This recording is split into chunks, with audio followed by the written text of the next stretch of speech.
సోదరులు కానీ ఏ విధమైన సహాయం కావాల్సి వచ్చినా ఏ విధమైన సమస్య వచ్చినా ఆయనకు ఒక మాట చెప్తే ఆయన ఎన్నో ఇంపార్టెంట్ పర్సన్స్ కూడా పక్కన పెట్టి ఆ సమస్యలు పరిష్కరించడానికి ఎంతో ముఖ్యంగా ఆయన 24 క్రాఫ్ట్స్లో ఉన్న ఎంతోమంది కార్మికులకి తల్లో నాలుగులాగా వ్యవహరించేవారు.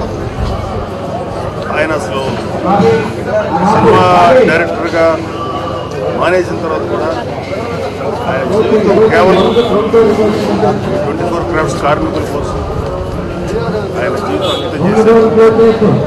చాలా బాధగా ఉంది. ఇవాళ యాక్చువల్గా ఆయన హాస్పిటల్ నుంచి నయమైపోయి ఇంటికి వస్తే ఆయన కలుద్దాం అనుకున్నాను. దురదృష్టవశాత్తు నేను కలవలేకపోయాను. ఈ విధంగా చూస్తే పరిస్థితి వస్తుందని అనిపించింది. చాలా పెయిన్ఫుల్గా ఉంది. చిరంజీవి గారు నిన్న చైనా వెళ్తూ ట్రాన్సిట్లో ఆయనకు తెలిసింది ఆ విషయం.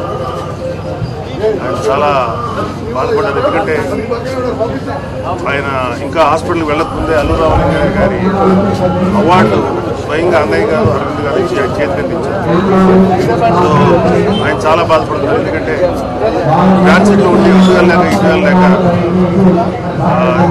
ఆయన తన సంతాపాన్ని నా ద్వారా మీరు గుర్తించాలని కోరుకున్నారు. అలాగే అరవింద్ గారు చరణు వీళ్ళెవరు కూడా ఊళ్ళో లేరు. ఇది మాకు చాలా బాధ అనిపిస్తుంది. ఏం చేయలేని పరిస్థితి. ఏదైనా ఆయన ఆత్మకు శాంతి కలగాలని సంస్థ సంతాపం.